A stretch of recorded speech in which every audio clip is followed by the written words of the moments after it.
자, 그러면 교재 103쪽으로 가보겠습니다. 수요량의 변화와 수요의 변화입니다. 우리 요거 1번 했어요. 1번 유량과 저량 요거 했고, 두 번째 수요량의 변화와 수요의 변화 요거 할 차례입니다. 103쪽의 수요량의 변화와 수요의 변화. 자, 수요량이라는 것과 수요의 변화는 어떻게 차이가 있는지에 대해서 일단 정리를 하고 가도록 할게요. 자, 수요량을 변화시키는 원인은 해당 재화의 가격입니다. 가격. 가격 대신에 쓸 수 있는 말이 아까 임대료다라고 소개해드린 바가 있죠. 그러니까 해당 재화의 가격이 변해서 수요량이 변하는 것만 수요량의 변화라고 하고, 얘는 곡선상에서 점의 이동으로 표시가 됩니다. 자, 곡선상이란 말은 무슨 말이냐면, 우리 아까 저기 수요 곡선은 어떤 모양이라고 소개를 해드렸냐면 우하향하는 모양이다라고 소개해드렸지 않습니까? 그죠? 여기서 점만 이렇게 이동을 한다는 거예요. 이 곡선을 벗어나는 법이 없다는 것이. 이게 수요량의 변화고. 수요 변화는 해당 재화 가격 이외의 요인들이 변화해서 수요량이 변하는 경우를 우리는 수요의 변화라고 합니다. 임대료 이외, 가격 이외. 그러면은 가격 말고 나머지 것들이니까 어떤 것들이냐면 뭐 소득, 인구, 금리, 가격 예상, 대체재 보완제 가격, 뭐 공적 규제 이런 것들이 있을 수 있습니다. 이런 것들은 곡선상에서 점 이동하는 것이 아니라 곡선 자체가 이동을 합니다. 곡선 자체가 이동을 한다. 뭐 곡선이 이동한다고 하셔도 되고 곡선 자체가 이동한다 이렇게 하셔도 됩니다. 그럼 수요곡선 아까 우하향이라는 소개를 해드렸었는데 얘는 어떻게 이동하냐면 곡선 자체가 이렇게 이동을 해버립니다. 이렇게 좌측 우측으로 갑니다. 근데 우측으로 가면 제가 증가라고 했고요. 좌측으로 가면 제가 감소라고 했는데 저는 여러분들이 그 수요 곡선의 모양하고 수요가 증가되고 감소됐을 때 자체가 이동하는 거하고를 좀 비교하셨으면 좋겠어요. 예. 수요 곡선의 모양은 어떤 모양이냐면 우하향의 모양을 하고 있습니다. 무슨 모양이라고요? 우하향의 모양. 근데 얘가 증가되거나 감소되면 우측이나 좌측으로 이동한다 그랬잖아요. 우측으로 갈 때는 어떻게 이동하냐면 우상향으로 이동해요. 우상향. 우측으로 하면서 올라간다는 얘기예요. 예. 수요 감소할 때는 어떻게 이동하고 좌하향으로 이동하고. 모양은 우하향의 모양인데 얘가 증가될 때는 우상향 이동, 감소는 좌하향 이동으로 간다. 무슨 말인지 보여드릴게요 이제. 자, 아파트 가격이 현재 5억입니다. 5억. 요 아파트를 지금부터 해당 재화라고 하겠습니다. 해당 재화 가격이 5억인데 이때 아파트 수요량이 20채입니다. 5억일 때. 근데 이 20채를 이제 30채로 만들어도 보고 10채로도 만들어 보고 이렇게 한번 변화를 줘보자는 겁니다. 가장 편한 방법은 가격을 바꾸면 됩니다. 5억 하던 걸 6억으로 올려버리면 수요량은 20개에서 10개가 되고 5억 하던 걸 4억으로 떨어뜨려버리면 수요량은 20개에서 30개가 되는 거죠. 이것을 갖다가 우리는 뭐라 부르냐면 수요량의 변화라고 부릅니다.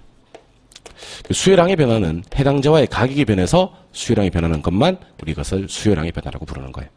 그럼 수요 변화는 뭔데? 자 보세요. 가격에 손댈 생각 하지 마세요. 지금부터는. 가격 5억을 가만히 놔둔 상태에서 소득이 증가해버려.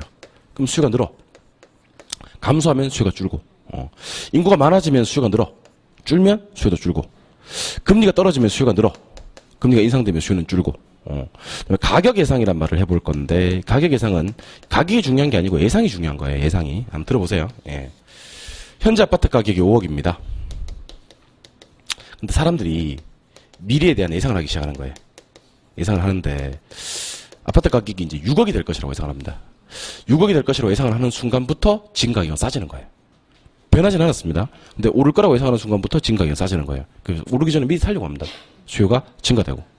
반대로 가격이 4억이 될 것이라고 예상하는 순간부터 진가격이 상대적으로 비싸지는 겁니다. 그럼 수요가 감소하겠지. 그러니까 이걸 모르는 사람은 세상에 한 사람도 없습니다. 예를 들면 내일부터 라면값이 오를 거다. 뉴스 또 뜨는 거야. 진가면 그대로인데 내일부터 오르는 거야. 그럼 오를 거라고 예상하기 때문에 진가서 미리 사둔다는 겁니다.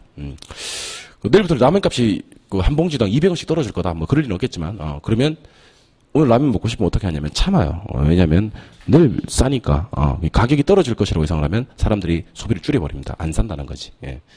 이번에는 저는 이거 한번 해보죠. 빌라 가격. 빌라 가격이 5억이고요. 아파트 가격도 5억이고요. 빌라와 아파트는 같은 주거용 부동산이기 때문에 대체재다라고 소개를 해드리겠습니다. 근데 갑자기 아파트 가격이 가만히 있어요. 근데 빌라 가격이 6억이 돼버리는 거예요. 그러면 사람들 뭐 안 사고, 빌라 안 사고, 뭐 산다? 아파트 사는 거예요. 아파트 가격이 변했나요? 안 변했어요. 그런데 대체재 가격이 변하니까 나와 관련 있는 대체재 가격이 변하니까 아파트의 수요량이 변화될 수도 있더라는 겁니다. 근데 이때 이런 애들이 변해서 아파트 수요량이 변하는 것은 더 이상 수요량의 변화라고 하지 않고 요것은 이제 수요의 변화라고 부르는 거예요. 그래서 정리는 이렇게 한번 해보겠습니다. 만약에 아파트 수요량을 변화시키는 원인이 뭡니까? 이렇게 물었다. 그러면 아파트 가격입니다. 아파트 가격. 그래서 제가 해당재와 가격이라고 하겠습니다. 해당재와 가격. 여기서 해당재와는 아파트입니다. 아파트. 해당재와 가격. 해당재와의 가격이 변해서 수요량이 변하는 것은 이거는 수요량의 변화라고 부르는 거고 지금부터. 이거는 가격 말고 나머지 것들입니다. 그래서 해당재와 가격 이외, 임대료 이외의 요인들이 변화해도 아파트의 수요량은 변화될 수가 있습니다. 근데 이것은 수요량의 변화라고 하지 않고 수요의 변화라고 부르는 거예요. 근데 조심하실 점이 그 수요량을 변화시키는 원인은 뭡니까? 가격. 수요를 변화시키는 요인이 뭡니까? 가격 이외. 그러지 마세요. 그러지 마시고 앞에 해당재화 요 네 글자를 꼭 붙여주셔야 됩니다. 이걸 왜 붙여야 되는지 아세요? 그냥 가격 이외에도 될 것을 왜 귀찮게 해당재와 가격 이외라고 표현을 하냐면 얘 때문에 그래요. 얘 때문에. 얘 끝날 때 뭐로 끝났어요? 가격으로 끝났죠. 근데 얘는 아파트 아니에요. 아파트 아니잖아요. 해당재화가 아니잖아요. 그래서 얘를 가격 이외로 처리한다고요. 그러니까 수요량을 변화시킬 때는요. 내 거 가격이 움직여서 내 거 수요량이 변하는 것만 철저하게 수요량의 변화라고 봐요. 내 거 가격은 가만히 있는데 다른 놈의 가격이 변해서 내 거 수요량이 변하는 것은 수요의 변화라고 합니다. 왜냐면 걔는 내 게 아니니까. 그럼 결론적으로 해당재와의 수요량을 바꾸는 원인은 해당재와의 가격밖에 없고 혹시 대체재나 보완재의 가격이 변화해서 해당재와의 수요량이 변하는 것은 수요량의 변화가 아니라 수요의 변화다 이렇게 기억을 하시는 거예요. 그래서 그래프상에 그래서 한번 표현을 해보면 아까는 대충 소개해드렸는데 지금부터 이제 정리를 다시 한번 해드리면 이것도 마지막으로 보여드리는 거예요. 앞으로는 5월달, 6월달 수업에서는 그냥 하고 넘어갑니다. 넘어갈 거니까 그때 돼서 한 번 더 설명해봐. 네, 마지막으로 기회를 한 번 더 줘. 뭐 이렇게 한다든지 그러면 안 됩니다. 있을 때 잘 해요. 보세요. 100원, 200원, 300원. 양은 10개, 20개, 30개. 가격 100원, 200원, 300원. 양은 10개, 20개, 30개. 그 대신에 5월달, 6월달 수업에서는 중요한 거 많이 해드릴게요. 중요한 걸 오래 보도록 할 테니까 제가 봤을 때 설명이 생략돼도 되겠다 싶은 내용들은 과감하게 생략하고 넘어갈 겁니다. 3, 4월 달에 정말 자세하게 수업하니까 이때 놓쳐버리면요. 5월 달, 6월 달에는 자세한 설명을 못 듣습니다. 시험에 나오는 걸 집중적으로 봐야 되는 시기이기 때문에 그렇습니다. 자 보세요. 가격이 100원 할 때 양은 몇 개? 30개. 200원 할 때 20개. 300원 할 때는 10개. 조금 더 가볼까요? 150원 할 때는 25개고요. 250원 할 때는 15개예요. 즉 수요량이 변할 때는요. 곡선상에서 전만 이동합니다. 절대로 이 수요 곡선을 벗어나더라 안 벗어나더라 이게 수요량의 변화예요. 그럼 수요 변화는 뭔데? 자 보세요. 가격이 200원 할 때 양이 몇 개입니까? 20개입니다. 맞아요? 네, 근데 가격 200원 가만히 놔두세요. 손댈 생각하지 마세요. 소득이 증가합니다. 여기서. 소득이 증가하면 20개에서 30개가 될 수 있고요. 소득이 감소하면 20개에서 10개가 될 수도 있어요. 그러면 얘는 점이 이동하긴 이동했는데 곡선상에서 이동한 거예요. 벗어나서 이동한 거예요. 벗어나서 걔네들을 연결해 보겠습니다. 벗어난 애들을 연결해 보면 요렇게 됩니다. 우리 이것을 곡선 자체가 이동했다 이렇게 얘기를 하는 겁니다. 어떻게 이동한다고요? 곡선 자체. 근데 우리 앞에서 이런 거 했었잖아요. 왜? 이런 거 했었잖아요. 위로 가면 가격이 상승하고 내려오면 가격이 하락했다. 오른쪽으로 하면 증가고 왼쪽으로 하면 감소다. 기억나시죠? 오른쪽으로 하면 무조건 증가예요. 곡선이 오른쪽으로 갔다? 그럼 무조건 뭐예요? 증가. 왼쪽으로 가면 무조건 뭐? 감소. 그럼 대답 한번 해보세요. 수요가 증가될 때는 오른쪽으로 하면서 위로 올라갑니다. 점점. 맞죠? 어떻게 이동한다? 우상향으로 이동하고 왼쪽으로 갈 때는 좌하향으로 이동하는 겁니다. 그러니까 어떤 모양이기 때문에 수요 곡선이 우하향의 모양이기 때문에 증가될 때는 어떻게 이동? 우상향 이동, 감소될 때는 좌하향 이동 이렇게 보는 겁니다. 자 그러면 혹시 이제 이게 정리가 다 되셨다면 이거에 한번 도전해 보는 겁니다. 이거에 자 지금 보세요. 세로축이 가격이고 가로축이 양일 때 이게 공급 곡선이에요. 우상향하는 것이. 그래서 제가 이번에는 공급량의 변화와 공급의 변화라는 것을 소개해 드릴 작정입니다. 공급량을 변화시키는 원인은 해당자와의 가격이고요. 공급을 변화시키는 원인은 해당자와 가격 이외가 되겠죠. 공급량을 변화시킬 때는 곡선상에서 전만 이동을 하더라. 그러니까 이렇게 움직이는 거야. 맞죠? 근데 공급이 변할 때는 곡선상에 점이 이동하는 게 아니고 곡선 자체가 이동을 하는 거지. 맞아요? 딱 한 개 차이점 여기서 나타납니다. 자, 증가는 오른쪽 갑니다. 그죠? 예. 감소는 왼쪽 갑니다. 이게 증가고 요게 감소야. 근데 증가는 이번에는 우상향이 아니고 어떻게 이동합니까? 우하향으로 이동하고, 감소가 이번에는 좌하향이 아니고 좌상향으로 이동합니다. 이유를 알려드릴까요? 왜 상과 하의 방향이 삽자가 바뀌어버렸냐면 수요곡선과 공급곡선의 모양이 달라서 그렇습니다.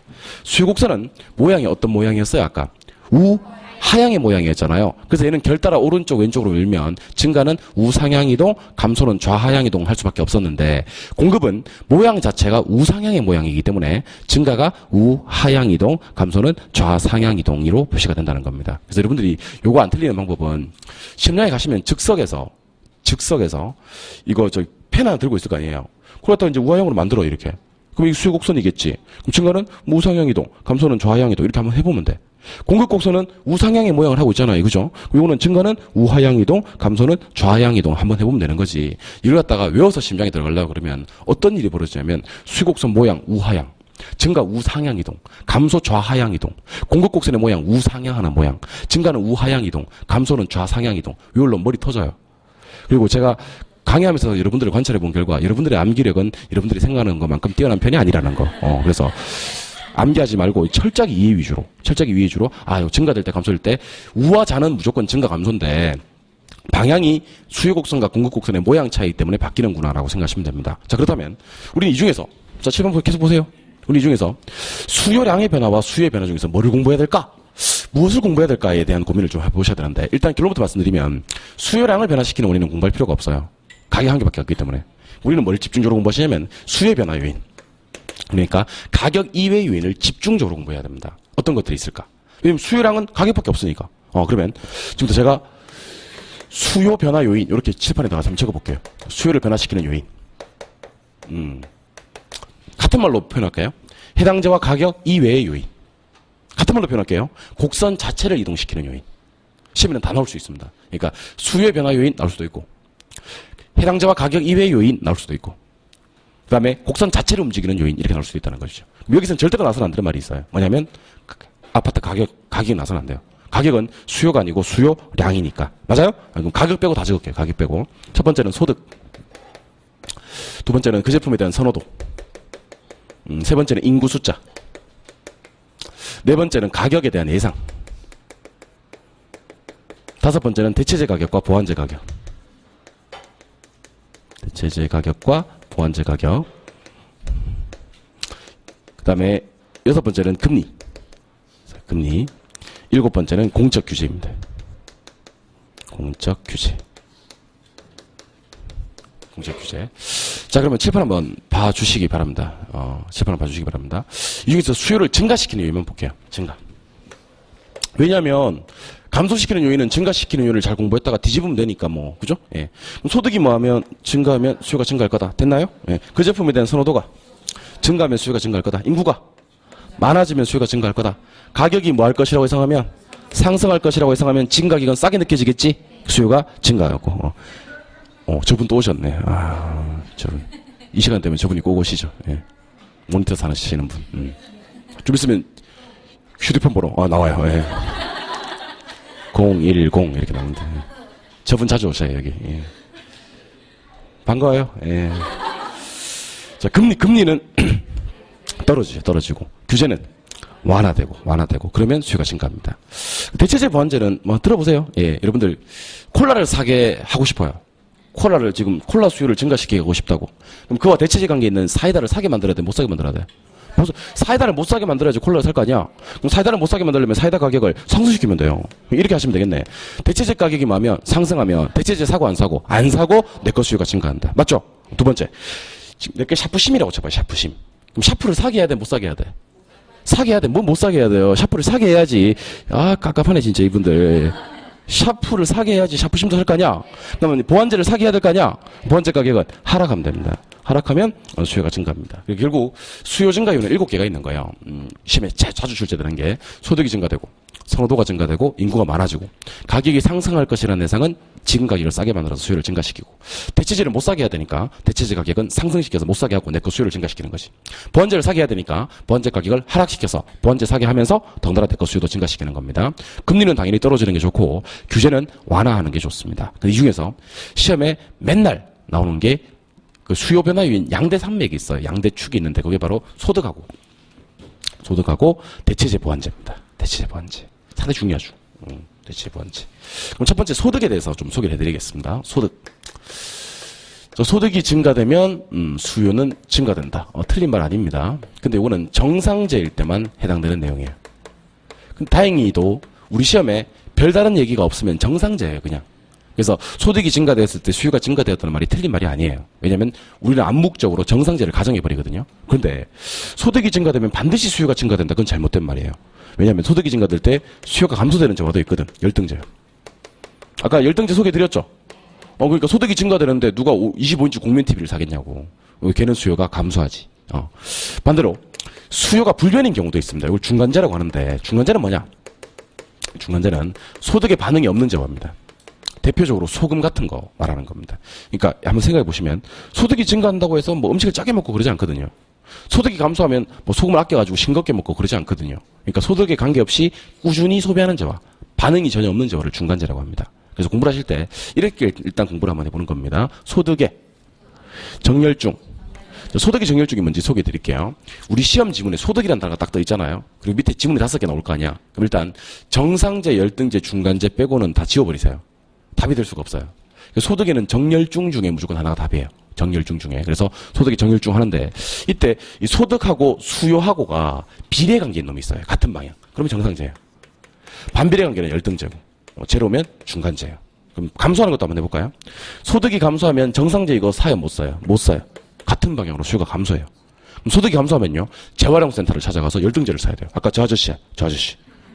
모니터 사고 하시는 하는 아저씨, 저 아저씨한테 가가지고 휴대폰 번호 외워놨다가 저 아저씨 휴대폰 번호로 전화해서 열등제를 사야 되는 겁니다. 소득이 감소하면 수요가 증가되는 겁니다. 그러니까 잘 보세요. 소득 증가될 때 같은 방향으로 수요 증가되면 무슨 제? 정상제. 소득 감소될 때 같은 방향으로 수요 감소되면 정상제. 열상제지 마요. 정상제. 소득 증가될 때 수요 감소되면 열등제. 소득이 감소될 때 오히려 수요가 증가되면 열등제가 됩니다. 그러니까 소득과 수요가 증가고 감소고 관계없어요. 같은 방향으로 움직이면 정상제고 소득과 수요가 반대로 막 움직이면 열등제가 됩니다. 이걸 나중에 우리가 어떻게 배울 거냐면 수요의 소득 탄력성 이렇게 해서 배우시게 됩니다. 한 번 더 배워요. 수요의 소득 탄력성을 어떻게 구하냐면 공식이 이렇습니다.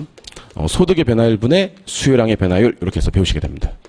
근데 이때 수요의 소득 탄력성이 플러스인재와 마이너스인재와 제로인재와 해서 뒤에 가서 한 번 더 배운다고요. 소득과 수요가 같은 방향으로 움직이면 무슨 재? 정상재. 반대 방향이면 열등재. 제로면 중간재. 이렇게. 그래서 소득에는 무조건 죄송합니다. 소득에는 무조건 뭐라고 한다? 정열중. 이렇게 하시는 겁니다. 근데 시험 문제가 호락호락하게 나오지는 않습니다. 뭐 어떻게 나오느냐? 보통 이렇게 나옵니다. 소득이 10% 정도가 증가하면 수요가 8% 정도 증가되는 재화가 있다. 이렇게 나옵니다. 그러니까 여러분들이 이제 여기서 우리가 배운 건 소득과 수요가 같은 방향이냐 반대 방향이냐 이런 걸 배웠는데 10% 8%하고 크기가 나버린다는 거죠. 크기. 그럼 크기가 시험에 지문에 딱 뜨면요. 10% 8% 무시해버리세요. 한 개도 안 중요합니다. 한 개도. 자, 정상제인지 열등제인지를 따질 때는 뭐가 중요하냐면 방향이 중요합니다. 뭐가 중요하다고요? 방향. 방향이 중요하지 크기는 한 개도 안 중요합니다. 증가됐네? 증가됐네? 같은 방향이네? 무슨 제? 정상제가 되는 겁니다. 그러니까 시험 문제가 하나 더 내볼까요? 그러면 소득이 3만 프로 감소했어요. 들었어요? 수요가 7만 프로 감소했어요. 들었어요? 무슨 제? 정상제. 같은 방향이잖아. 다시 소득이 7만 프로 증가했어요. 들었어요? 수요가 5만 프로 감소했어요. 무슨 제? 열등제. 소득 2% 감소, 수요 8% 증가. 열등제. 그러니까 2%, 8%, 3만 프로, 5만 프로 한 개 다 중요하고요. 소득과 수요의 방향이 같은 방향이면 정상제. 반대 방향이면 열등제. 아무 관련이 없으면 중간제인데 중간제는 시험이 안 나옵니다.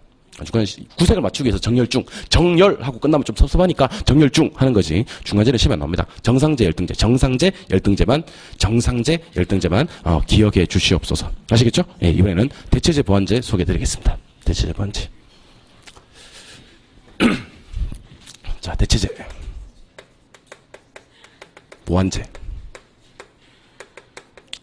독립제. X제가 있고요. Y제가 있고요. 수요가 있습니다. 일단 제가 미리 말씀드릴게요. 콜라는 대체제입니까? 보완제입니까? 그럼 여러분들은 말할 수 없다. 이렇게 해야 됩니다. 샤프는 대체제입니까? 보완제입니까? 그럼 여러분들은 말할 수 없다라고 해야 됩니다. 자, 대체제 보완제가 되기 위한 전제 조건이 하나가 있는데 그것은 재화가 2개 나와야 돼요. 그러니까 한 개만 가지고는 절대로 대체제 보완제라는 얘기를 못하는 거예요. 그래서 재화가 2개 만난다. 만난다는 것을 갖다 우리는 뭐 교차라고 그래요. 교차. 교차한다. 자, 도로가 두 개 만나면 교차로 그러듯이 재화가 두 개 만나야지 대체제 보완제라는 말을 할 수가 있는 거예요. 자, 그러면 콜라와 사이다는 무슨 제예요?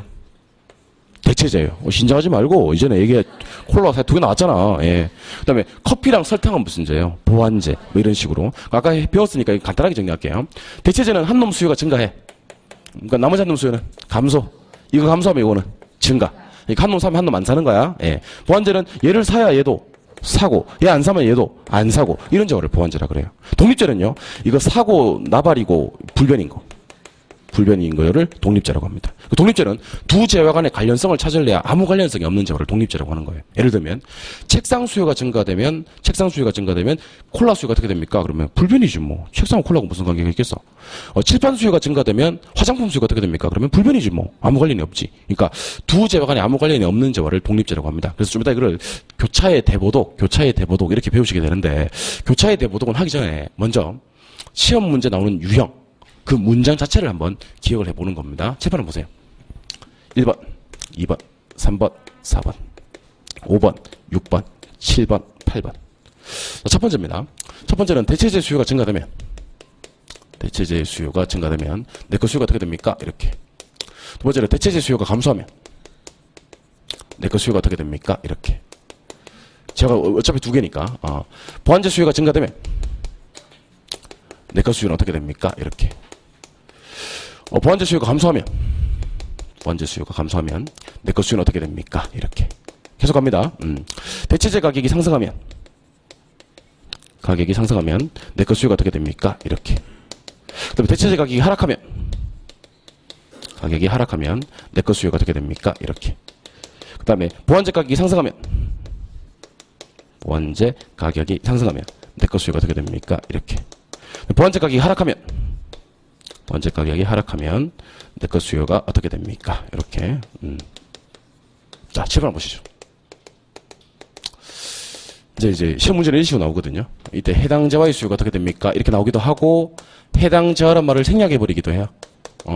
해당 재화를 생략해도 우리가 아무 할 말이 없는 게, 대체제의 보완제란 말을 띄우는 순간 재화 두 개를 암묵적으로 가정한 거거든요. 그래서 대체제 수요가 증가되면 내 거 수요가 어떻게 됩니까? 이렇게 안 묻고, 대체제 수요가 증가되면 수요가 어떻게 됩니까? 이렇게 물으면 내 거 수요를 말하는 거예요. 알겠죠? 예, 갑시다. 자, 1번, 2번, 3번, 4번 하고요. 5, 6, 7, 8번하고 차이점을 한번 느껴보시죠. 1, 2, 3, 4번은 대체제 보완제들이 뭐가 뜨고, 수요가 뜨고, 내 것도 수요가 떴죠. 맞죠? 이 문제는 어떻게 풀냐면 상식으로 풀어요, 그냥. 상식이라는 것은 그냥 대답하면 돼요. 하면 되고, 대체제 보완제 뒤에 뭐가 뜨고, 가격이 뜨고, 내 거 뒤에 뭐가 뜨면, 수요가 뜨면, 요거는 교차 탄력성이라는 것으로 문제를 풀 건데, 일단 상식으로 문제를 한번 풀어보겠습니다. 상식. 그 1, 2, 3, 4번은 시험에 나오겠어요? 안 나오겠어요? 안 나와요. 안 나와요. 안 나온다고 했는데 나오면 어떡할 거야? 나오면, 아싸! 하시면 돼요, 아싸. 안 나올 건데, 나오면 진짜 아싸입니다, 아싸. 이렇게 쉬울 수가 없거든. 자, 가죠. 대체제 수요가 증가되면 내 거 수요는 감소. 대체제 수요가 감소하면 내 거 수요는 증가. 보완제 수요가 증가되면 덩달아 내 거 수요도 증가. 보완제 수요가 감소하면 덩달아 내 거 수요도 감소. 이게 시험에 안 나온다고. 안 나와. 그럼 5, 6, 7, 8번에 시험 나올 겁니다. 5, 6, 7, 8번 어떻게 나오는지 알려드릴게요. 대체제 가격이 상승했다. 그럼 대답하시죠. 대체제 가격이 상승하면 일단 대체제를 사, 안 사? 안 사. 대체제 비싸니까 대체제 안 사. 내 거 수요는 증가됩니다. 그러니까 이거는 2단계 거치는 거예요. 대체제 가격 상승하면 대체제 비싸서 안 사고 내 거 수요를 증가시킨다. 됐어요? 대체제 가격이 하락했어요. 그럼 한번 가봅니다. 대체제 가격이 하락하면 대체제를 사, 안 사? 사. 대체제 사면 내 건 안 사. 내 거 수요 감소합니다. 맞아요? 예. 보완제 가격이 상승합니다. 그럼 대답하시죠. 보완제 가격이 상승하면 보완제를 사, 안 사? 안 사. 보완제 안 사면 덩달아 내 것도 안 사. 내 거 수요 감소합니다. 보완제 가격이 하락하면 보완제를 사, 안 사? 사. 보완제 사면 덩달아 내 거 수요도 증가되는 겁니다. 맞아요? 그런데 시험장 가서 이러면요. 좀 헷갈리기도 하고, 그 다음에 시간이 너무 많이 걸려요. 시간이. 그러니까 우리 1차 시험 쳐보신 분들 아시겠지만, 부동산학개론을 50분 만에 시험을 치고, 민법을 50분 만에 시험을 치면 안 돼요. 여러분들 알아야 됩니다. 그 심장에 들어가시면 1차 시험 치는 시간을 100분을 주거든요. 100분을 주는데, 제가 가장 이상적인 시간 배분은 개론 40분, 민법 60분이라고 저는 보여집니다. 민법은 1분에 한 문제 풀 수 있는 성격의 문제가 아니에요. 왜냐면 갑을병정을 이렇게 그려야 되기 때문에. 1분에 한 문제를 풀 수가 없는 구조의 문제입니다. 그리고 민법은 또 다툼이 있을 수도 있고, 또 다툼이 있으면 판례에 따라야 되고, 판례에 따르려 그러면 판례도 알아야 되고, 뭐 그러다 보니까 민법은 1분에 한 문제 풀 수 있는 구조가 아니고요. 1분 30초 정도는 주셔야지 한 문제를 풀 수 있지 않겠나. 자, 그러면 얼마나 개론에서 시간을 절약하느냐. 얼마나 개론에서 문제 푸는 시간을 세이브하느냐가 아마 시험의 승부를 좌우할 겁니다. 그러니까 여러분들 지금은 수업 처음 들으시는 분들도 있고 이럴 때부터 들으셨다 하더라도 내가 저걸 이해 못하면 어떡하나? 이런 걱정을 하시는 것 같아요. 저걸 이해 못하면 어떡하나? 그런 걱정은 하지 마시옵소서. 여러분들 제가 이거 이해 못 시킬 것 같아요? 네, 이해시킵니다. 10월 26일까지만 시간을 좀 줘봐요, 저한테. 예. 한 방에 이해는 못 시키지. 그러니까 내가 10월 26일까지 어떤 방법으로든지 이해를 시킬 테니까 수단과 방법을 가리지 않고 이해를 시킬 겁니다. 그러니까 이해 못 시키는 부분은 없을 거니까 그런 부분은 걱정하지 마세요. 그러면 쌤, 나는 이걸 다 이해하고 심장에 들어갈 수 있나? 예, 그렇습니다. 근데 왜 떨어지는 사람 왜 떨어지나? 제가 그것까지는 못 해드려요. 뭐를 못 해드리냐면 빨리 풀기는 못 해드릴 수 있다는 거지. 심장에 가셔서 문제를 빨리 풀어야 되는데 이해는 다 했으니까 심장에 가서 한 문제를 보고 생각을 하는 거지. 그래버리면 문제를 합격하기가 좀 더 어려워지지 않겠나. 그러니까 여러분들 냉정하게 생각해야 됩니다. 개론은 40분이라고 그랬어요. 민법 60분 주려면 40분. 1분에 한 문제예요. 1분에 한 문제. 1분에 한 문제 의미를 잘 모르는 것 같은데 1분에 한 문제가 뭐냐면 문제 읽는데 10초. 마킹하는데 5초. 문제 읽는데 10초. 마킹하는데 5초. 그럼 지문이 몇 개 있어요? 5개 있어요. 근데 벌써 15초 썼잖아. 그러면 한 개 지문 읽는데 9초. 그러니까 지문을 읽는데 9초. 한 개 지문 읽는데. 석줄이야. 그러면 석줄을 갖다 9초만 읽어야 돼. 이렇게. 읽고 나서 생각하라고 답을 체크하면 안 되고 바로 OX가 판단이 서야 됩니다. 그래야 돼요. 그래야지 합격하실 수가 있어요. 그러니까 개론에서 얼마나 시간을 세이브하느냐가 아마 시험의 승부를 가를 거다. 근데 그게 너무 속도를 높이는 나머지 정확하지 않으면 안 되지. 그러니까 신속 정확하게. 개론은 저는 신속 정확하게 문제를 거침없이 풀어 내려가야 되지 않겠나 하는 생각을 해보게 됩니다. 그래서 뭐 저는 감히 말씀드립니다만은 시험장에 들어가서 1차 시험을 문제를 치는데 시간이 35분 지났어. 근데 개론을 다 풀었어. 그러면 65분 남았잖아요. 아직 민법 안 풀었잖아요. 하지만 합격이야 그 사람은. 혹시 개론 시험을 쳤어요. 치고 시기를 보니까 70분 지났어요. 그러면 민법 풀지 말고 개론 마저 풀고 나오세요. 개론 마저 풀고 민법 30분 만에 못 풉니다. 푸나 안 푸나 점수 비슷할 겁니다. 30분 남기고 민법을 들어가면요. 아는 것도 틀리고 모르는 건 몰라서 틀리고 그렇게 돼요. 당황이 되니까. 그러니까 제 실력을 발휘하기 위해서는요. 개론에서 얼마나 시간을 세이브하느냐가 관건입니다. 이거 이해하는 게 중요한 게 아니라니까. 내가 이게 이해 못 시킬 것 같아. 내가 이걸 갖다가. 내가 이걸로 밥 먹고 사는 사람인데 내가 이거. 이해 못 시킬 것 같아요? 내가 이거 해가지고, 이거 이해시켜가지고 애들 태권도 학원도 보내고 피아노 학원도 보내고 그러는데 내가 이걸 이해 못 시킬 것 같아요, 내가? 이해시키지, 내가. 근데 중요한 건 이해하는 게 아니고 빨리 적용하는 게 중요하다는 겁니다. 그래서 이거 지워버릴 겁니다.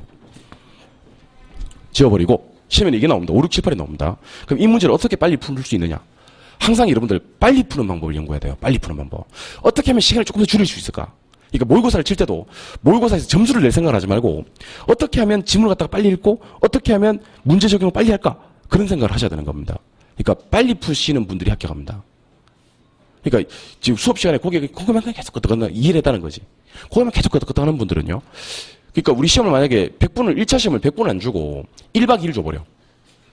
1박 2일 점심도 먹고 풀어보고 저녁도 먹고 풀어보고 뭐 자다 일어나서 새벽에 또 일어나서 풀어보고 하라. 그러면 합격률이 제가 감히 장담컨대 50% 넘어가요. 합격률이. 근데 우리 시험에 합격률이 왜 25% 30% 이래 왔다 갔다 하냐면 시간이 부족해서 그런 거예요. 시간이 부족해서. 그러니까 실제로 심장에 딱 들어가시면요. 그 심리적으로 딱 들어가시면 이게 아는 건데도 시간 내에 답이 안 나오는 건 틀리는 문제예요. 아는 건데. 그러니까 어떤 경우가 있냐면 심장에 들어가시면 씨가 아는 건데 하고 다음 문제 패스하는 경우가 있습니다. 무슨 말이냐면 아는 건데 이거 시간 내에 못 풀 것 같다는 느낌이 든다는 거지. 그런 문제가 분명히 있다는 거지. 그러니까 아는 게 중요한 게 아니고 그런 문제조차도 얼마나 시간을 절약하느냐가 중요하다는 겁니다. 그러니까 시험 지문에 대체재 가격이 상승하면 내가 수요가 증가된다 이렇게 나오면요. 뭐 콜라고 사이다고 나발이고 바로 OX를 할 수 있어야 됩니다. 그렇게 못하면 틀리는 거예요. 이해하는 게 중요한 게 아닙니다. 빨리 푸는 게 중요한 거지. 그래서 일로 오세요. 일로 오세요. 수요의 교차 탄력성입니다. 교차 탄력성. 뒤에 가면 배웁니다. 수요 교차 탄력성이 뭔지 소개해 드릴게요. 교차 탄력성은 따라하세요. X제 가격 시작. 따라하세요. Y제 수요. 대답하시는 겁니다. 한 놈은 뭐 떴고 가격 떴고 나머지 한 놈은 수요 떴어요. 이게 수요 교차 탄력성이에요. 그러면 아까 우리 배웠던 1, 2, 3, 4입니까? 5, 6, 7, 8입니까? 5, 6, 7, 8이 아까 가격 뜨고 수요 떴잖아. 그럼 가격 뜨고 수요 뜨는 것은 무슨 탄력수로 문제를 푸는데? 교차 탄력수로 문제를 푸는데 얘가 플러스 값이 있고 마이너스 값이 있고 제로 값이 있어요. 이건 외우세요 지금부터.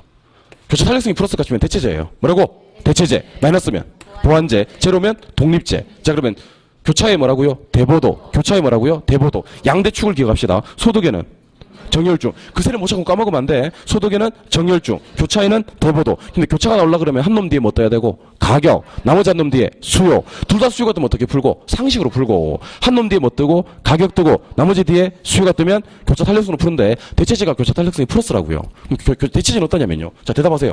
한 놈 가격이 오르면 나머지 한 놈 수요가 뭐예요? 증가. 한 놈 가격이 떨어지면 나머지 한 놈 수요가 감소. 같은 방향으로 움직여요.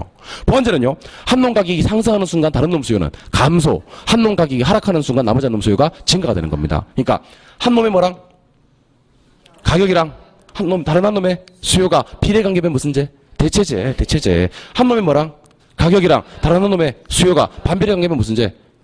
보완제. 열 뭐라고? 보완제. 보완제. 이분이 아마 제가 봤을 때 열등제 할 때 주무셨던 분 같아요. 자다가 한 2, 30분 자다가 일어나니까 열등제 하는 것 같아요. 여러분들 자다가 깼을 때는요. 분위기 파악하는 시간 5분 정도가 필요해요. 자다가 일어나서 바로 대답하면 안 돼요. 우리 그동안에 많은 일이 있었거든요. 그러니까 자다가 일어나서는 분위기 파악을 합시다. 자 그럼 일로 오세요. 한 놈 뒤에 뭐 뜨고? 나머지 한 놈 뒤에? 뭐로 문제를 푸는데? 교차 탄력성 문제를 푸는데 대체제는 교차 탄력성이 플러스, 보완제는 교차 탄력성이 마이너스. 그럼 제가 찍으면 대답해 주세요. 대체제 가격 상승 수요 증가. 바로 대답해. 바로. 대체제 가격 하락 수요 감소. 보완제 가격 상승 수요 감소. 감소. 반대. 보완제 가격 하락되면 수요는 증가. 그럼 제가 찍으면 대답해 주는 거예요. 이거 증가. 이거 감소. 요거 감소. 요거 증가. 다시 이거 증가. 이거 증가. 증가. 뭐, 순서를 요는 분이 계세요. 순서를. 요거, 감소. 요거, 감소. 다시. 이거, 감소. 요거, 증가. 요거, 감소. 요거, 증가. 바로 나와야 돼, 바로. 알겠죠? 한번 해보죠. 이거, 증가. 이거, 감소. 요거, 감소. 요거. 자, 그럼 요거 이제 해결했다 치고 일로 한번 나오죠. 지금부터는 이 문제를 이렇게 풀 거예요. 한 놈 뒤에 뭐 떴고? 나머지 한 놈 뒤에? 근데 우리는 지금 수요를 증가시키는 요인을 공부하고 싶은 거예요. 예.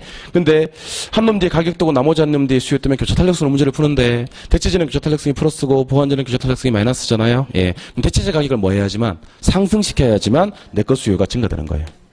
같은 방향이니까 예. 보완제 가격은 뭐 해야지 하락시켜야지 내 것 수요가 증가되는 거예요. 그래서 수요 증가 요인을 묻거든요. 여러분들이 지금부터는 1초 만에 대답을 해주셔야 됩니다. 수요를 증가시키는 요인은 소득의 증가. 물론 정상제를 가정했을 때. 그 다음에 선호도의 증가, 인구의 증가, 가격이 상승할 것이라는 예상, 대체제 가격 상승, 보완제 가격 하락, 금리의 인하, 규제 완화 이런 것들이 수요를 증가시키는 것 같다. 이렇게 생각하시면 되는 겁니다. 자 그러면 같이 비교해야 될 게 공급의 증가 요인이에요. 공급의 증가 요인. 공급의 변화 요인입니다.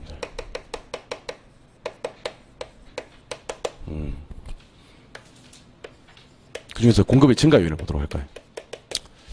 1번, 2번, 3번, 4번, 5번, 6번, 7번, 출발. 1번은 생산 요소 가격이에요. 생산 요소 가격을 뭐라고 부르기도 하냐면 생산비, 뭐 이렇게 얘기하기도 해요. 생산비. 두 번째 생산 기술입니다. 생산 기술. 세 번째는 매도자 숫자입니다. 매도자 수. 네 번째는 가격 예상입니다. 가격 예상. 다섯 번째는 대체제 가격과 보완제 가격입니다. 여섯 번째는 금리입니다. 일곱 번째는 공적 규제입니다. 왼쪽과 똑같습니다. 자, 그런 다음에 제가 몇 가지 용어 정리를 조금 하고 수업 진행을 계속하도록 하겠습니다. 출발할게요. 자, 요거 한번 읽어볼게요. 시작. 읽어볼게요. 시작. 자, 생산 요소 그러면 떠올라야 될 게 생산의 3요소가 떠올랐으면 좋겠어요. 생산의 3요소는 토지랑 노동이랑 자본이랑. 토지, 노동, 자본이 생산 요소 맞습니까? 근데 방금 제가 생산 요소 그랬어요. 생산 요소 가격 그랬어요. 생산 요소 가격. 그럼 토지에 대한 가격은 지대라고 그러거든요. 이 가격은. 노동에 대한 가격은 임금이라 그래요. 자본에 대한 가격은 이자라 그래요. 그러면 요 세 개요. 요 세 개가 그 유명한 생산 요소 가격이에요. 생산 요소들에 대한 가격. 그럼 여러분들 공장에서 물건을 생산하려면 건설업체가 아파트를 지으려면요. 임금, 이자, 지대가 나와 안 나와? 나와. 그러니까 생산 요소 가격은 딴 게 아니고 물건 생산하는데 필수적으로 들어가는 비용, 세 글자 줄이면 이걸 생산비라고 합니다. 뭐라고 한다고요? 생산비. 그 시험에 나올 때는 생산 요소 가격 나올 수도 있고요. 생산비 나올 수도 있고요. 심지어 건축 자재값, 원자재 가격, 노동자의 임금 이런 식으로 해서 여러분들이 생각했을 때 이거 생산하는 데 들어가는 비용 같은 데라는 생각이 들면 전부 다 생산비로 처리하시면 됩니다. 이게 상승하면 공급이 잘 되겠어요? 하락하면 공급이 잘 되겠어요? 하락. 생산비가 적게 들어야 돼요. 기술은 발달하면 퇴보하면 발달해야 되겠지. 맞아요? 건설업체 한 개 있는 게 공급이 잘 되겠어? 100개 있는 게 잘 되겠어? 100개. 그럼 매도자 수가 증가하고 금리는 뭐하고? 떨어지고 규제는 뭐 되고? 완화되고. 가격 예상이 몰라도 되는데 제가 그냥 간단하게 한번 소개해 드릴 테니까 저를 보고 대답하세요. 아까 제가 부동산의 공급자들은 건설업체만 있다 그랬어요. 기존 건물의 소유자도 있다 그랬어요. 기존 건물의 소유자. 저량 공급자도 있다 그랬죠? 예, 그럼 저를 보시고. 여러분들이 아파트를 10채 가지고 있어요. 한 채는 그 거주 목적이고 9채가 투기 목적이에요. 그럼 이거 팔 거 아니야? 그럼 저 보고. 공급자들은 돈이 될 때 팔아요? 돈이 안 될 때 팔아요? 돈이 될 때 팝니다. 근데 가격이 오를 것 같아요. 그러면 팔아요? 안 팔아요? 안 팔아요. 시장에 물량을 내놨다면 걷어들입니다. 걷어들여야지. 오를 거라고 예상하면 공급이 뭡니까? 감소합니다. 근데 뉴스 보니까 장난 아니에요. 가격 떨어질 것 같아. 아파트 가격이 떨어질 것 같아. 그러면 시장에 물량이 나오겠지. 공급을 증가시키려면 가격이 뭐 할 것이라고 예상하면 하락할 것이라고 예상하면 공급이 증가됩니다. 그런데 자 봐봐요. 가격 보이십니까? 가격 보이십니까? 지문에 뭐가 있으면 가격이 있으면 수요와 가격은 반비례 관계고요. 공급과 가격은 비례 관계거든요. 그래서 얘들이 반대로 움직일 수밖에 없어요. 아까 상승이었으면 이번에 하락. 요거는 아까 상승이었으니까 하락. 요 아까 하락이었으니까 요거는 상승. 이렇게 반대로 움직일 수밖에 없다. 자, 아까 제가 대체재 번제는 중요하다 그랬어요? 안 중요하다 그랬어요? 엄청 중요하죠. 자, 우리가 시험을 그동안 24번 쳤습니다. 24번. 25번 쳤어요. 85년도에 1회 시험을 시작으로 해서요. 15회 때 시험이 2번 있었거든요. 15회 추가 시험까지 해서 24회까지 시험을 25번 치는 동안 공급과 대체재 번제는 단 한 번도 나오지 않았습니다. 대체재 번제는 시험 맨날 나오는 건데 전부 다 어디서 나온다? 수요에서만 나와요. 공급은 반대라고만 공부하시지 이거 왜 그런지 기억하지 마시옵소서. 왜 그러냐면 이걸 하는 순간 조개에 깔려요. 그러니까 이게는 시험에 맨날 나오는 건데 우리 지금 이거 된 것도 아니고 내가 보니까 될랑 말랑 하는 거 상황인 것 같아요. 접촉됐다가 불량됐다가 뭐 이런 상황인데 그 될랑 말랑 하는 상황에서 이거 해버리게 되면요. 적의 타격을 받는다고. 이거는 교차 탄력성이 반대다. 그러니까 대체제가 교차 탄력성이 마이너스고 보완제는 플러스다. 이렇게 반대라고만 기억하시고 공부하지 마시옵소서. 근데 여기서 중요한 게 하나 있어요. 자 보세요. 제가 아까 생산비가 하락하면 공급이 많다. 증가한다. 그런데 이 공급 증가는요. 단기에는 공급이 변함이 없어요. 단기에는 공급이 불변해요. 뭐 한다고? 불변. 언제로 가야? 장기로 가야지 신규로 공급하는 것이 가능합니다. 그럼 공급 변화는 언제까지 된다? 장기에 된다. 맞아요? 예. 근데 예전에 못된 출제원이 한번 들어간 적이 있어요. 시험장에. 출제원이 못된 출제에 들어가서 문제 어떻게 되는지 아세요? 건축 자재값이 떨어졌다 이렇게 나왔어요. 건축 자재값이 떨어졌다. 그럼 대답하시죠. 건축 자재값 떨어지면 공급이 증가하는데 문제가 어떻게 나왔냐면 건축 자재값이 떨어지면 단기에 공급이 어떻게 됩니까? 이렇게 나왔어요. 그 사람들이 증가한다 하고 장렬히 전사하셨어요. 그러니까 단기 장기로 나누는 게 잘 안 나오는데 혹시 나온다면 생산비가 하락해도 단기는 지을 수 있어 없어? 없어. 금리가 떨어져도 단기는 지을 수 있어 없어? 없어. 그러니까 이런 일이 발생을 해도 단기에는 공급이 뭐하고 불변하고 공급 증가라는 놈은 언제로 가야? 장기로 가야지 증가 가능한 거예요. 알겠죠? 그래서 혹시 문제 풀다가 공급 증가할 만한 일이 발생을 했어. 근데 지문에 콕 집어서 단기라고 얘기를 하면 공급은 불변입니다. 이런 일이 발생을 해도 장기로 가야지 공급이 증가되는 겁니다. 그럼 이걸 보면서 자 보세요. 1, 2, 3 하고요. 4, 5 하고요. 6, 7 하고요. 1, 2, 3 하고요. 4, 5 하고요. 6, 7 하고요. 7번. 1, 2, 3은 각각 수요 공급 고유의 요인이고요. 4, 5는 수요 공급을 반대로 움직이고요. 6, 7은 수요 공급을 동일 방향으로 움직입니다. 무슨 말인지 보겠습니다. 얘는 뭐만 움직인다? 수요만. 공급과는 관계가 없다. 얘들은 뭐만 움직인다? 공급과 수요와는 관계가 없다. 근데 다행히 다 기억할 필요는 없어요. 수요에서는 이것만 하나만 기억하세요. 누구는 소득은 수요만 변화시킨다. 공급에서는 이거 두 개만 기억하세요. 생산으로 시작되는 이종 세트. 생산 요소 가격과 뭐는 생산 기술은 누구랑 관계가 없고 수요랑 관계가 없고 공급만 변화시키는 거예요. 자, 금리와 공적 규제는 동일 방향이라고 되어 있습니까? 무슨 말인지 보여드릴게요. 금리가 떨어집니다. 수요 증가. 공급도 증가. 금리가 인상됩니다. 수요 감소. 공급도 감소. 금리와 공적 규제는 수요 공급을 같은 방향으로 움직이는 요인이에요. 같은 방향으로. 그리고 가격 예상과 대체재 보완제 가격 같이 가격이 떠 있는 문장들은 반대로 움직이기 때문에 누구만 열심히 기억하셨다가 수요만 열심히 기억하셨다가 공급은 반대라고만 기억하시고 이거는 보지 마세요. 웬만하면. 그 공급은 저는 4번, 5번 안 봤으면 좋겠어요. 보이는데 어떻게 안 봐? 하시는 분들은 이렇게 안 봤으면 좋겠어요. 그러니까 수요 쪽만 잘 기억하셨다가 공급은 그냥 뒤집어서 기억을 해 주시기 바랍니다. 공부를 하실 때 이렇게 공부하는 거죠. 자, 보자. 수요만 변화시키는 거 소득 있고, 공급만 변화시키는 거 생산 요소 가격과 생산 기술이 있겠다. 요거 고유 요인이다. 얘는 수요만, 얘는 공급만. 가격 예상과 대체재 보완제 가격은 수요 쪽만 기억하시고, 공급은 시험에 안 나오겠지만, 나온다면 뒤집자. 마지막으로, 금리와 공적 규제는 어차피 수요 공급을 같은 방향으로 움직이는 요인이니까, 하나만 기억해 놓으시면 둘 다 잡을 수 있다. 이렇게 해결하시는 겁니다. 이번에는 저는 이거 한번 해보겠습니다. 자, 대답 한번 해봅시다. 자, 한 사람 한 사람의 수요를 개별 수요라고 해요. 개별 수요. 무슨 수요? 개별 수요. 이걸 수평으로 다 합치면 시장 수요라 그래요. 수평적 합계입니다. 수평으로 합을 딱 하면 이걸 시장 수요라 그래요. 근데 우리가 뒤에 가서 뭐를 배우시게 되냐면 기울기를 배우시게 돼요. 기울기가 수직이면 완전 비탄력이고 비탄력이면 가파르고 탄력이면 완만하고 완전 탄력이면 수평이다. 뭐 이런 걸 배우거든요. 그러니까 탄력적일수록 기울기는 누워버려요. 비탄력적일수록 기울기는 가파르게 되고요. 그런데 이걸 합하다 보니까 시장 수요 곡선은 기울기가 조금 완만하게 돼요. 어떻게 된다고요? 완만하면 수요는 보다 어떻게 되냐면 탄력적으로 된다. 이렇게 얘기를 할 거예요. 그래서 개별 수요는 기울기가 가파르기 때문에 비탄력적인데 시장 수요는 그걸 수평으로 합하다 보니까 탄력적이라는 겁니다. 그리고 하나 더 할게요. 자, 보세요. 이퀄 표시 왼쪽에 있는 걸 좌변이라고 하고요. 이퀄 표시 오른쪽에 있는 걸 우변이라 그래요. 좌변과 우변은요. 왔다리 갔다리 할 수 있어요. 왔다리 갔다리 이렇게 할 수 있어요. 근데 왔다리 갔다리 할 때는 부가 바뀌어. 여기 플러스를 쓸 때는 여기 마이너스로 바뀌고 여기 플러스를 쓸 때는 여기 마이너스로 바뀌어요. 자, 그럼 제가 문제 한번 내볼게요. 칠판 보십니다. 혹시 시험 문제 이렇게 나올 수도 있습니다. P는 100-4QD다. 이렇게 문제가 떠. 그리고 얘가 2배가 되었다. 몇 배? 2배. 2배 되는 값은 더 이상 QD로 표현하지 말고 QM으로 표기를 합시다. 이제 이렇게 문제가 나오는 거지. 그럼 제가 이 문제 푸는 방법 하나 알려드릴게. 자, 머릿속에 이 생각하세요. P는 얼마? 이런 식으로 해서 풀 수 있는 문제는 단 한 문제도 없어요. 그러면 P는 얼마가 시험에 뜨면요. 무조건 Q는 얼마로 바꾸는 거야. 무조건입니다. 요거는 1단계. P는 얼마로 지문에 문제가 뜨면 뭐로 바꾼다? Q는 뭐로 바꾼다. 자, 그러면 요 왼쪽으로 넘어가 볼게요. 몇 QD? 4QD. 부호 바뀌죠? 예. 그 다음에 100-P가 됩니다. 알겠죠? 예. 쌤, 이게 왜 이렇게 됐는데요? 하시는 분들은 이 문제는 안 푸는 걸로 하시기 바랍니다. 알겠죠? 이게 왜 이렇게 됐는지 아시는 분들만 다음 진도 나가겠습니다. 10번. 그럼 QD만 남기려고 그러면 4로 나눠주면 되겠네? 그럼 얼마? 25-4분의 1 P가 됩니다. 맞나요? 근데 몇 배가 됐다고요? 2배. 그러니까 일단 P는 Q는으로 바꿨잖아요. 그죠? 2배 그러면 곱하기 2를 해주면 돼요. 얼마? 2. 2 해주면 얼마? 50-2분의 1 P고 이렇게 2배 되는 값은 더 이상 QD가 아니고 뭐다? QM이다. 이게 정답이 됩니다. 혹시 이걸 또다시 P는으로 바꿔달라. 그러면 왔다리 갔다리 한 번만 더 해주면 돼요. 몇 번?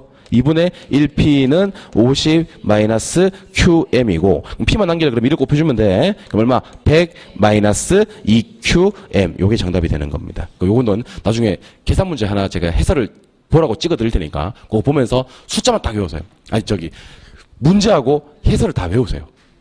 어떤 과정을 거치는지. 그럼 시험장에 가시면 숫자만 딱 바꿔서 나옵니다. 바뀐 숫자만 적용하시면 됩니다. 그러니까 뭐 2배가 예를 들면 뭐 3배로 나온다든지 4배로 나온다든지 그렇게 나올 거니까 문제 형식. 그러니까 지금부터 제가 3, 4월 달에 계산 문제를 풀어야 할 거 아닙니까? 그죠? 그런 계산 문제는 답이 없는 건데 풀겠다는 심정으로 공부하는 게 아니고 공부하는 게 아니고 밑에 해설을 보라고 바로. 풀지 마요. 알겠죠? 지금 그거 푸는 거 시간 허비하는 거예요. 왜냐하면 나중에 7월달, 8월달 문제풀이반에 가면 이런 문제도 5초 만에 푸는 방법이 있어요. 5초 만에 푸는 방법이 있고 그다음에 뒤로 가면 갈수록 실력이 쌓이면 쌓일수록 계산 문제는 아무것도 아닌 문제들도 있을 수가 있습니다. 그러니까 지금은 계산 문제 하는데 시간 허비를 하지 말고 근데 그냥 넘어가기는 조금 껄쩍지근하고 마음이 좀 이렇게 그러니까 그 해설은 보고 넘어가시라는 겁니다. 해설은. 그러니까 앞으로 계산 문제 보실 때는 계산 문제를 풀지 말고 풀지도 잘 못해요 나중에. 예, 그러니까 문제 보고 바로 해설 보고 이렇게 하시고 이번에는 이거 한번 해보겠습니다. 따라 읽어봐요. 본원적 수요, 파생적 수요. 자, 본원적 수요라는 것은 직접 수요를 말합니다. 파생적 수요라는 것은 간접 수요를 말하고. 그럼 직접 수요와 간접 수요를 제가 비교해 드릴게요. 예, 본원적 수요는 소비재를 수요하는 거고요. 파생적 수요는 생산 요소를 수요하는 겁니다. 칠판 빵하고 밀가루요. 빵. 하고 밀가루. 빵은 뭐가 되고요? 소비재. 밀가루라는 그 빵을 생산하는 생산 요소가 됩니다. 빵에 대한 수요는 무슨 수요? 본원. 밀가루는 파생. 계속 갑시다. 주택과 토지. 주택에 대한 수요는 무슨 수요가 돼요? 본원. 주택에 잠을 자고 거주하려니까 토지에 대한 수요가 파생. 이번엔 저랑 이거 한번 해보겠습니다. 아직은 몰라도 되는데 주택 서비스라는 말이 있어요. 주택 서비스는 주택을 사용함으로써 얻는 효용이나 만족감을 얘기합니다. 이렇게 얘기를 한다면 주택 서비스가 뭐가 되고 본원, 주택이 파생, 심지어 이렇게 될 수도 있습니다. 자, 우리 관광지를 갑니다. 관광지. 관광지 왜 가는 겁니까? 그냥 가는 겁니다. 그냥. 가는 겁니다. 그냥. 그 자체를, 토지를, 그 자체를 주하는 경우도 있을 수 있다는 겁니다. 그럼 토지는 일반적으로는 뭐지만, 파생이지만, 본원이 될 수도 있다. 토지는 일반적으로 뭐지만, 생산 요소지만, 토지 그 자체가 소비가 되는 경우도 있다. 이렇게 하시는 겁니다. 알겠죠? 예. 이번에는 저는 이거 한번 해보겠습니다. 지난주에 배웠던 건데 기억나실지 모르겠네.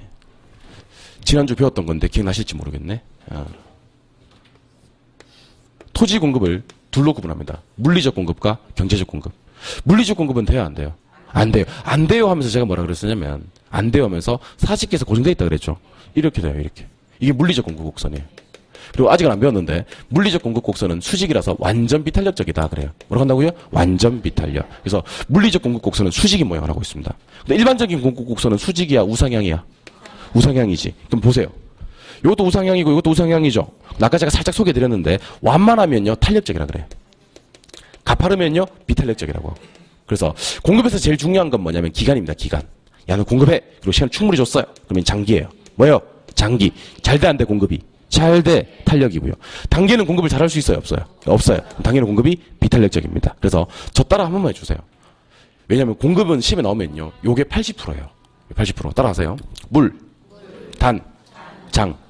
이거 구분 동작이었고요. 연결 동작으로 갑니다. 물단장. 끝이에요, 그게. 끝이에요. 물단장. 그 공급에 관련해서 수요 공급에서 시험에 나오면요. 물단장이 80%입니다. 방금 물단장 이렇게 안 해주신 분들은 후회하실 겁니다. 후회하실 겁니다. 내가 후회하게 만들겠어. 후회하는 줄 알았는지 나중에 보라고. 아씨, 그때 물단장 할 걸. 시험장에서 문제를 딱 보면 그런 생각이 들 거예요. 아씨, 물단장 할 걸. 그런 생각이 들 거예요. 마지막 기회 드리겠습니다. 한 번만 따라하세요. 구분 동작입니다. 물, 단, 장, 물단장. 그러니까 시험 지문에서 이렇게 나올 겁니다. 물리적 공급 곡선은 어떤 모양? 수직. 이게 완전 비탄력적이에요. 단기 공급 곡선은 비탄력, 가파르고요. 장기 공급 곡선은 탄력, 완만합니다. 그래서 물단장이 거의 시험의 80%입니다. 물단장 얼마나 쉬운지 몰라요. 물단장. 물단장. 이렇게 집에 가시면 10번 해요, 10번. 집에 가시는 길에. 알겠죠? 예, 물단장. 아무도 없을 때요. 아무도 없을 때. 물단장. 사람 지나가면 또 가만히 있다가 좀 혼자 있을 때 물단장. 이렇게. 알겠죠? 한번 해보시기 바랍니다. 교재 보겠습니다. 교재 103쪽 3번. 수요량의 변화와 수요의 변화 하는 거 있습니까? 예, 별 3개 때려놨습니까? 예, 별 3개 때리고 가로 1번에 수요량의 변화가 있고요. 가로 2번에 수요의 변화가 나올 겁니다. 먼저 가로 1번에 수요량의 변화부터 갑니다. 동그라미 1번. 해당자와 가격, 임대료가 변화 밑줄 하시고 한 줄 내려와서 동일한 수요 곡선상의 점의 이동 밑줄 하세요. 둘 다 밑줄 하세요. 수요 변화도 밑줄 하세요. 해당자와 가격 이외 요인이 변화 밑줄 하시고 수요 곡선 자체가 우측 좌측 이동 밑줄 하시고 다 밑줄 그으시면 돼요. 예.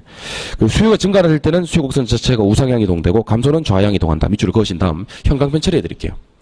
또 수요량의 변화는 해당자와의 가격 임대료 있습니까? 가격 임대료 있습니까? 가격 임대료 형광펜. 한 줄 내려와서 곡선상의 형광펜. 곡선상. 했어요? 예. 수요 변화는 가격 이외 형광펜. 그 밑에 곡선 자체 형광펜. 그 밑에 수요가 증가될 때는 수요 곡선이 어떻게 이동한다고요? 우상향의 동그라미. 혹시 거기 형광펜 하신 분들은 칼로 긁어내시고 이거는 동그라미만. 수요가 감소할 때는 어떻게 이동한다? 좌향의 동그라미 하시고. 한 장 넘기셔서 형광펜 한 번 더 해드릴게요. 한 번만 더 복습하는 겁니다. 딱 가운데 보니까 표가 하나 나옵니까? 수요량을 변화시키는 건 해당자와의 뭐요? 가격, 임대료 형광펜. 한 줄 내려와서 곡선상 한 번 더 형광펜. 오른쪽에 가셔서 가격 이외 한 번 더 형광펜. 내려와서 곡선 자체 한 번만 더 형광펜. 그리고 동그라미 좀 칠게요. 증가될 때는 어떻게 이동하고요? 우상향 동그라미. 감소될 때는요? 좌향 동그라미. 우상향과 좌향 동그라미. 오른쪽 페이지 3번. 수요 변화 요인이란 표현을 찾았습니까? 별 3개 때리세요. 시험에 나옵니다, 이거. 별 3개. 때렸어요? 예. 먼저 수요 증가 요인 1번에 소득 찾았어요? 표 안에 소득 찾았어요? 예, 거기 형광펜. 5번으로 바로 갈게요. 5번. 대체제 가격까지 형광펜 하고요. 보완제 가격까지 형광펜 하고요. 5번 앞에 플러스 표시하고요. 보완제 앞에다가 마이너스 표시를 하세요. 대체제는 교차 탄력성이 뭐고? 플러스. 보완제는 교차 탄력성이 마이너스. 그 밑에 금리 인하 있습니까? 인하의 동그라미. 규제 완화 있습니까? 완화의 동그라미. 오른쪽. 공급 증가 요인. 1번. 생산비, 생산요소 가격까지 형광펜. 이번에 생산기술 형광펜. 쭉 내려와서 6번에 금리의 인하 있습니까? 인하 동그라미. 규제 완화 있습니까? 예, 완화 동그라미. 바로 밑으로 가시니까 동그라미 1번에 소득이란 표현이 있나요? 동그라미 1번에 소득 형광펜. 그럼 핵심 정리로 가셔서 1번에 정상제, 우등제 형광펜. 2번에 열등제 형광펜. 3번에 중간제 형광펜. 첫 번째 글자 동그라미 한 번 더 치세요. 정, 열, 중. 계속 필기하세요. 정 앞에다가 플러스 표시. 열 앞에다가 마이너스 표시. 중 앞에다가 제로 표시. 하셨어요? 예, 한 장 넘기십니다. 한 장 넘기시면 이번에 관련제와의 가격 변화라는 거 찾았습니까? 예, 관련제와의 가격 변화. 거기 별표 하나 더 때려주세요. 별표 하나 더 때렸어요? 예. 근데 지금 보니까 1, 2, 3, 4, 5, 6, 7, 8 하고 표가 나옵니까? 아니, 그 밑에 바로 밑에 표 하나 나오잖아. 예. 1, 2, 3, 4에 보니까 대체제 옆에 수요 있습니까? 보완제 옆에도 수요 있고. 수요 있잖아, 지금. 그 수요 4개를 한 번에 네모를 빵 쳐버리세요. 수요 4개. 4개를 한 번에. 그리고 해당제와 옆에 또 수요가 있습니까? 무슨 말인지 모르는구나, 지금. 예. 해당제와 옆에 수요 있잖아. 그것도 네모를 빵 쳐버리세요. 그럼 둘 다 뭐가 떴어? 수요가 떴어. 그러면 여러분들, 가로 1, 2, 3, 4 있잖아, 그죠? 가로 2번하고 3번 사이에다가, 가로 2번하고 3번 사이에다가 크게 쓰세요. 상식. 가로 2번과 3번 사이에다 쓰세요. 상식. 그러면 둘 다 수요가 뜨면 어떻게 푼다? 상식으로 푼다. 됐어요? 오른쪽은 이렇게 합시다. 5번, 6번 묶고, 5번, 6번 묶고, 앞에다 플러스 표시. 7번, 8번 묶고, 앞에다가 마이너스 표시. 그리고 그 플러스 마이너스 사이에다가 크게 교차라고 씁니다. 플러스 마이너스 사이에다가 교차라고 씁니다. 썼어요? 그 다음에 대체제 보완제 옆에 가격이라는 표현이 있습니까? 그거 4개를 형광펜으로 밀어버리세요. 4개를. 해당제와 옆에 수요 있습니까? 수요? 그 4개를 형광펜으로 4개를 밀어버리세요. 수요를. 자, 그러면 제가 질문 좀 드릴 테니까 대답 좀 한번 해봐요. 제가 할 도리는 다 한 것 같거든요, 이제. 대답 좀 해봐요. 대체제 보완제에 대해도 수요가 뜨고, 내 거 대해도 수요가 뜨면 어떻게 푼다? 상식으로 푼다. 맞죠?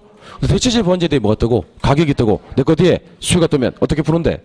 교차 탄력성으로 푸는데, 대체제는 교차 탄력성이 뭐고, 플러스, 보완제는 교차 탄력성이 마이너스. 그래서 그 밑에 형광펜 좀 합니다. 기억의 대체제 형광펜, 니은의 보완제 형광펜, 디귿의 독립제 형광펜. 독립제는 오른쪽 페이지에 있습니다. 그 다음 필기 좀 할게요. 대체제 앞에다 쓰세요. 교차 플러스. 대체제 앞에다 쓰세요. 교차 플러스. 그리고 A번부터 쭉 나오는데 DEF만 묶어요. DEF. 밑에 있습니다. DEF. 3개 묶었어요? 예. 그 밑에 니은의 보완제 있습니까? 앞에다 쓰세요. 교차 마이너스. 교차 마이너스. 얘도 오른쪽 페이지로 가서 DEF만 묶어요. DEF. 독립제는 앞에다 쓰세요. 교차 제로. 교차 0. 그 밑에 핵심 정리에 1번, 2번 묶으시고 한 번만 더 써주세요. 1번, 2번 묶으시고 교차 플러스. 핵심 정리에 3번, 4번 묶으시고 한 번만 더 써주세요. 교차 마이너스. 하셨나요? 예, 이번에는 3번에 갑니다. 인구 찾았나요? 인구 동그라미 하고 옆에다가 이렇게 하세요. 화살표시 위로. 화살표시 위로. 인구가 뭐하면? 증가하면 수요가 증가하는 겁니다. 4번에 기호도 동그라미, 선호도 동그라미. 그리고 선호도 옆에다가 화살표시 위로. 선호도가 뭐하면? 증가하면 수요가 증가한다. 5번에 미래에 대한 가격 변화 예상 있습니까? 그걸 네모로 치세요. 가격 변화 예상. 그리고 옆에다 화살표시 위로. 화살표시 위로 해놓으시고 옆에 보니까 가격이 뭐 할 것이라고 예상된다면 상승. 상승에 한 번 더 형광펜 해버리세요. 상승에. 그러니까 화살표시 위로 좀 부족한 것 같아서 가격이 뭐 할 것이라고 예상하면 상승할 것이라고 예상하면 6번, 7번을 묶어보아요. 그리고 앞에다 쓰세요. 6번, 7번 앞에다가 동일 방향이라고 씁니다. 자, 6번, 7번 묶었고 앞에다가 동일 방향 썼습니까? 예. 동일 방향 쓰셨으면 6번에 네모 치세요. 금리 이자율 한 번에 네모. 7번에 네모 치세요. 공적 규제. 옆에다가 둘 다 화살표시 아래로. 옆에다가 화살표시 아래로 해달라고. 자, 그럼 금리가 뭐하고? 떨어지고 규제가 완화되면 수요 공급은 둘 다 증가하는 겁니다. 그래서 동일 방향이라는 말을 쓴 거예요. 예. 8번에 대체 투자 시장의 네모를 빵 치고, 대체 투자 시장 네모를 빵 치고 옆에 화살표시 아래로 해주시기 바랍니다. 화살표시 아래로. 했어요? 그리고 고줄 끝에 가시니까 불황이란 말이 보입니까? 그거 형광펜 해버리세요. 불황. 자, 불황 형광펜 하셨으면 절 보고 대답해 주세요. 여러분, 부동산 말고도 투자할 데가 있겠어, 없겠어? 있겠지. 주식, 채권, 예금 있을 거 아니야. 근데 그 시장이 호황이래, 만약에. 그쪽이 호황이면 자금이 그쪽으로 이동할 거 아니야. 그럼 상대적으로 부동산 수요는 뭐 하겠어? 감소하겠지. 반대로 대체 투자 시장, 부동산 말고 투자할 데가 있는데 그쪽이 불황이래. 그쪽으로 자금이 가겠어, 안 가겠어? 안 가지. 불황인데 부동산 쪽에 자금이 몰리겠지. 수요가 증가됩니다. 여러분들, 부동산 경기 좋을 때는요, 금리가 높을 때든가요, 떨어질 때가요? 떨어져야 돼요. 금리가 너무 높으면 돈 빌리기 어렵거든. 근데 떨어져야 돼요. 그러면 예금 시장은 지금 경기가 좋은 거야, 안 좋은 거야? 안 좋은 거야. 그럼 사람들이 그쪽에 돈을 안 넣는다고. 그럼 그거 돈 대출받아서 부동산에 투자를 한다고. 알겠죠? 대체 투자 시장이 뭐일 때?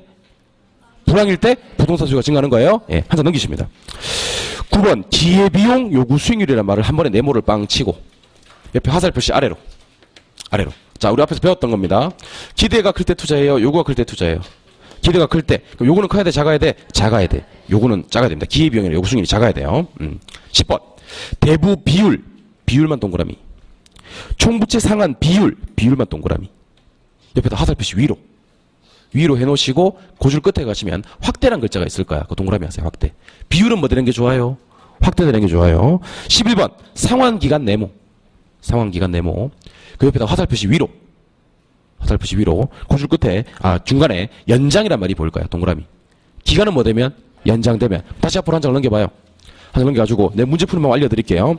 자, 수요를 증가시키는 요인을 동그라미 3번부터 대답해 보는 거예요. 수요를 증가시키는 요인입니다. 예, 인구의 증가, 기후도나 선호도의 증가, 가격이 뭐 할 것이라는 예상, 상승할 것이라는 예상, 금리 이자율이 하락, 규제는 완화, 대체 투자 시장이 호황일 때, 불황일 때, 불황, 기회비용 요구 수익률은 뭐하고 떨어지고, 비율은 뭐 되고, 확대되고, 기간이 뭐 되면, 연장되면 수요가 증가된다는 거예요. 그러니까 지금 여러분들 화살표시 아래로 위로 이렇게 해놓은 게 나중에 저한테 고마워할 거예요.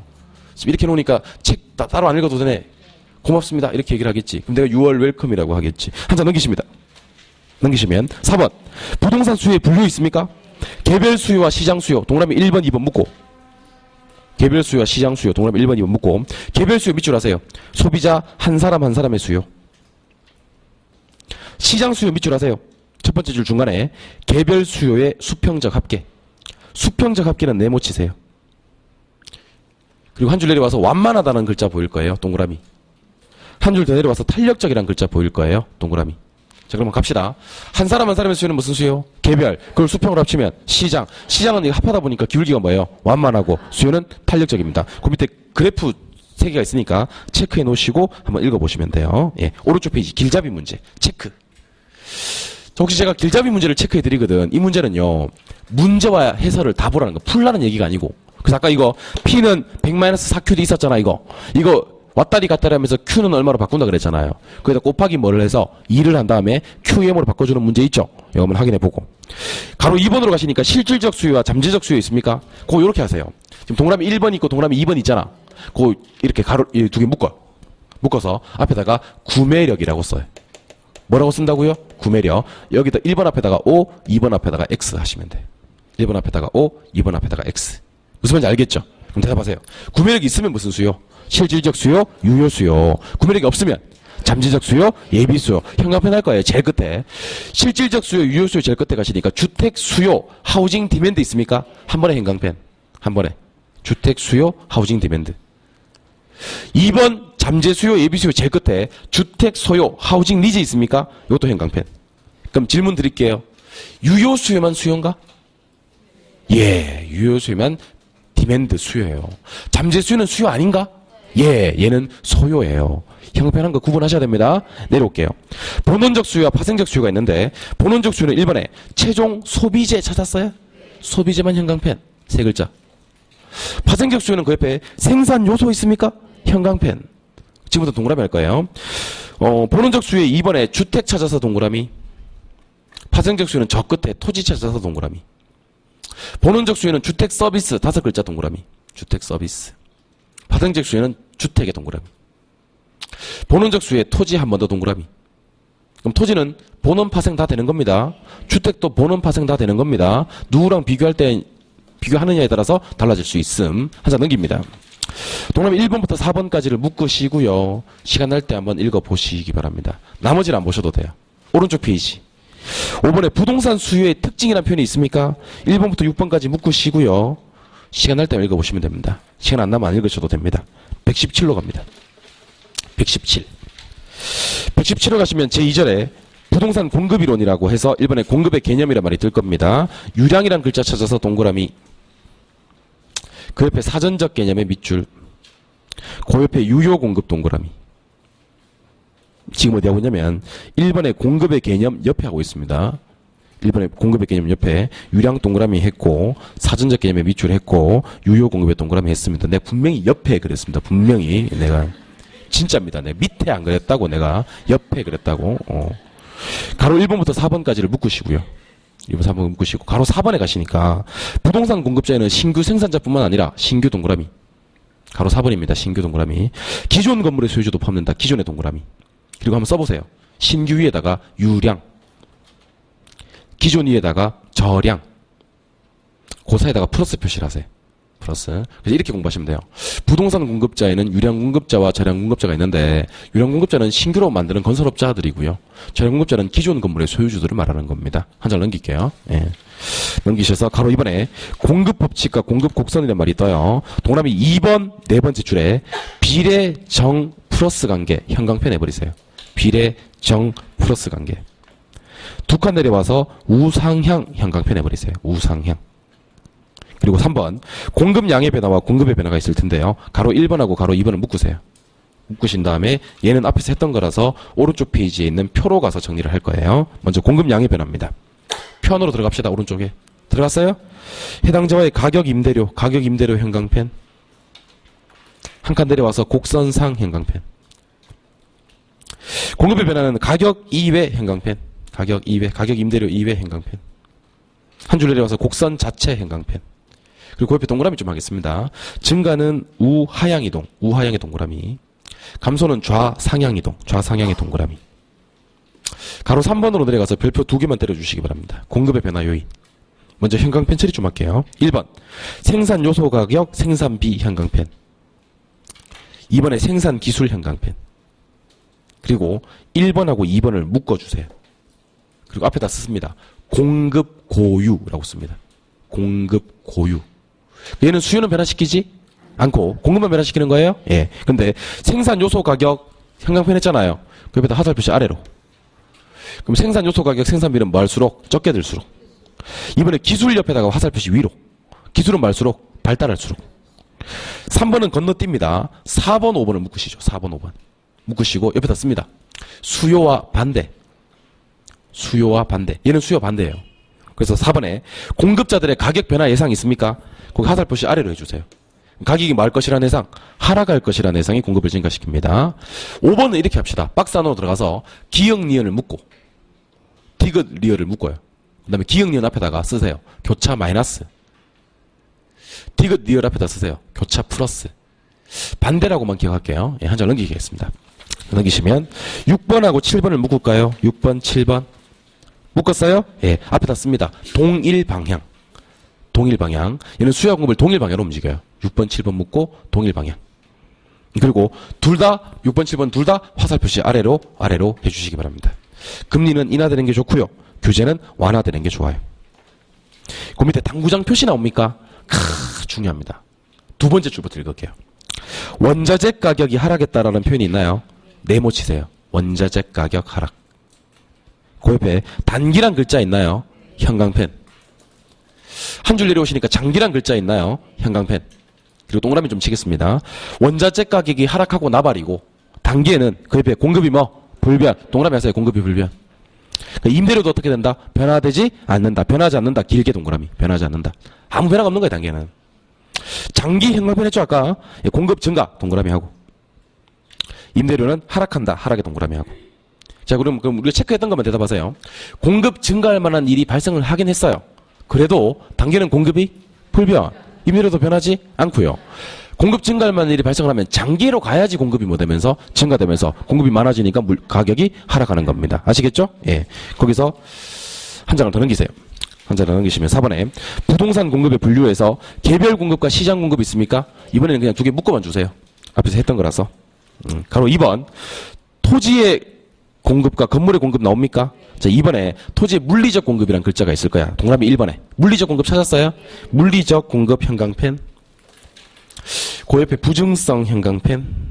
그 옆에 수직의 형광펜. 2번에 경제적 공급의 형광펜. 가능의 형광펜. 우상향의 형광펜. 오른쪽 그래프 보면서 한번 보죠. 오른쪽 페이지로 가시니까 제일 위에 그래프, 수직인 그래프 나옵니까? 그 위에, 그래프 바로 위에 물리적 동그라미, 그 옆에 수직 동그라미. 경제적 공급 곡선, 경제적 동그라미, 우상향 동그라미. 경제적 동그라미, 바로 밑에 우상향 동그라미. 그 밑에 핵심 정리하고 나오죠. 예. 핵심 정리 앞에 별표 하나 때려두시고, 물리적 공급과 경제적 공급, 지난주 했던 거니까 비교 한번 해보시고. 제일 밑으로 내려오세요. 제일 밑으로 내려오시니까 기역에 단기 나옵니까? 기역에. 단기란 말에 네모하고. 한 줄 내려와서 형광펜 하세요. 신규 공급이 불가능. 형광펜 하세요. 신규 공급이 불가능. 한 장 넘기시면 니은에 장기란 말이 나옵니까? 네모하고 그 줄 끝에 신규 공급이 가능 형광펜하고. 동그라미 2번에 단기 공급 곡선 있습니까?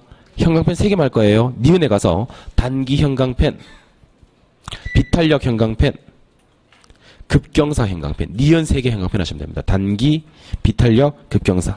동그라미 3번에 장기 공급 곡선 나옵니까? 얘도 니은에 가서 형광펜 할 거예요. 장기 형광펜, 탄력적 형광펜, 완경사의 형광펜 하시면 됩니다. 되셨습니까? 예. 한 장 넘기시면 오른쪽 페이지에 균형 가격과 균형량의 변화 하는 거 있는데 별표 3개만 때려주시고요. 10분 쉬었다가 균형 가격과 균형량의 변화 보도록 하겠습니다. 쉬겠습니다.